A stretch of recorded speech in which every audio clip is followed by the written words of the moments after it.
Boa tarde, caros participantes deste seleto canal. Agora vamos fazer aqui o nosso segundo vídeo sobre as evidências de que a Bíblia é a palavra de Deus e não de homens. Sim, homens escreveram a Bíblia, mas eles escreveram a Bíblia que foi inspirada por Deus. Como assim? É como se fosse um patrão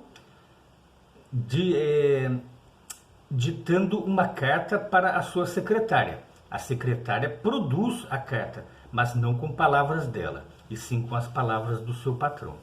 O mesmo se deu com a Bíblia. Hoje nós vamos ver aqui que a Bíblia lutou para sobreviver. Vocês vão ver que a história da saga deste livro ela é interessante. E com nenhum outro livro aconteceu o que aconteceu com a Bíblia. Vamos lá, vamos ler. A Bíblia luta para sobreviver. Há muitos fios de evidência para provar que a Bíblia é realmente a palavra de Deus. Cada fio é forte, mas quando todos são tomados em conjunto, eles não podem ser rompidos.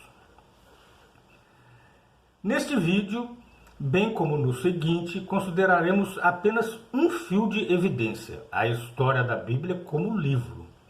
A verdade é que nada menos que um milagre ter esse livro notável sobrevivido até hoje. Sim, é um milagre que ele tenha chegado até nós até hoje. Considere você mesmo os fatos. A Bíblia é mais do que apenas um livro.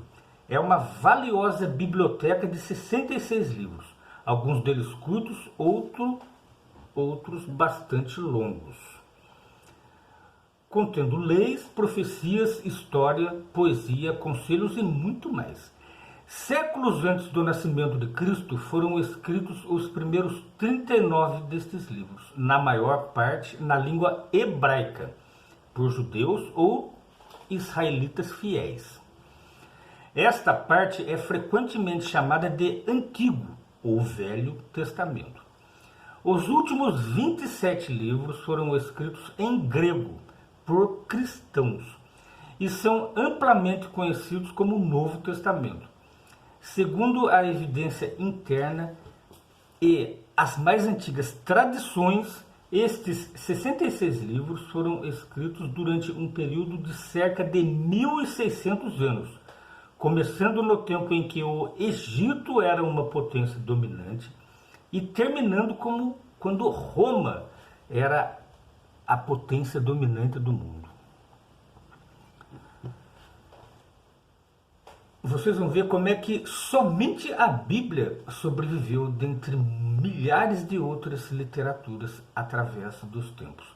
Há mais de 3.000 anos, quando a escrita da Bíblia teve início, Israel era apenas uma nação pequena entre muitas outras no Oriente Médio. Jeová era seu Deus, ao passo que as nações circunvizinhas tinham uma desconcertante variedade de deuses e deusas. Durante aquele período, os israelitas não eram os únicos a produzir literatura religiosa. Outras nações também produziam obras escritas que refletiam sua religião e seus valores nacionais. Por exemplo, a lenda acadiana de Gilgamesh, ou Gilgamesh, da Mesopotâmia, e as epopeias de Ras-Shanra, escritas em ugarítico, língua falada no que agora é o norte da Síria, sem dúvida eram muito populares na época. A vasta literatura daquela era incluía também obras tais como as admoestações de Hipover e a profecia de Neferhoru na língua egípcia, hinos a diferentes divindades em sumeriano e obras proféticas em acadiano. Todas essas obras do Oriente Médio, porém, tiveram a mesma sorte. Foram esquecidas e até mesmo as línguas em que foram escritas tornaram-se extintas.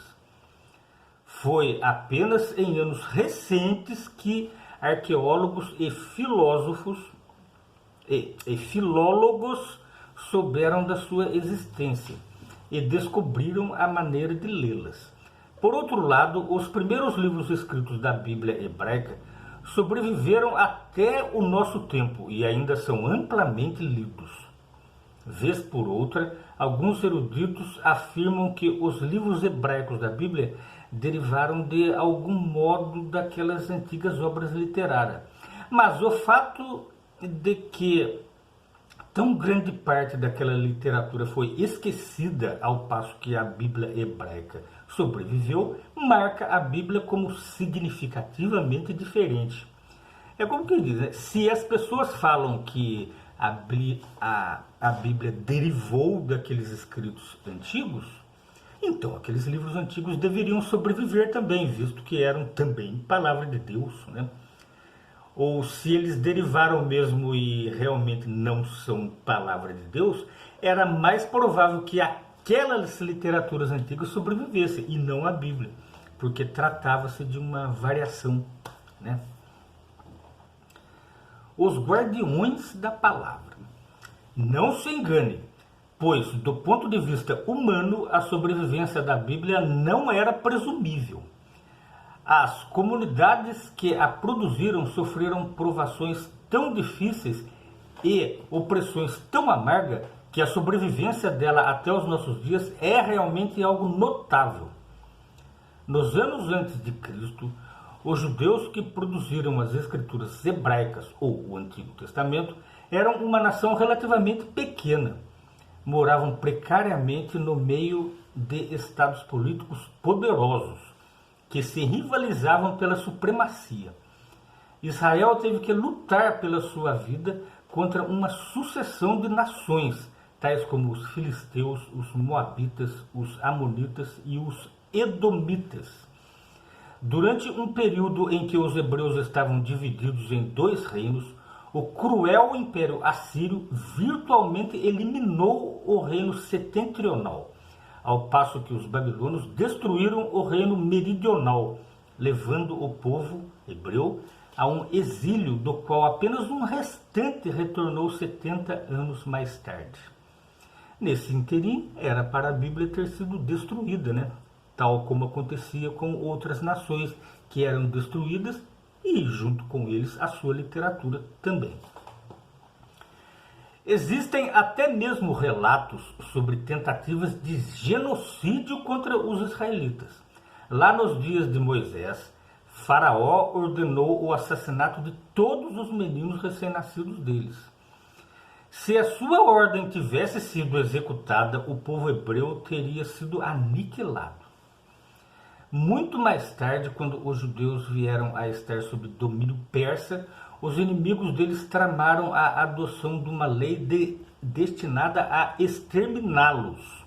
O fracasso dessa trama ainda é celebrado na festividade judaica do Purim, nos dias de hoje. Mais tarde ainda, quando os judeus estiveram sujeitos à Síria, o rei Antíoco IV tentou muito helenizar a nação, obrigando-a a seguir costumes gregos e a adorar deuses gregos. Ele também fracassou. Em vez de os judeus serem exterminados ou assimilados, eles sobreviveram, ao passo que a maior parte dos grupos nacionais em volta dele, um após outro, desapareceu do cenário mundial. E as escrituras hebraicas da Bíblia sobreviveram com eles. Os cristãos que produziram a segunda parte da Bíblia, ou o Novo Testamento, também eram um grupo oprimido. Seu líder, Jesus, foi morto como se fosse um criminoso comum.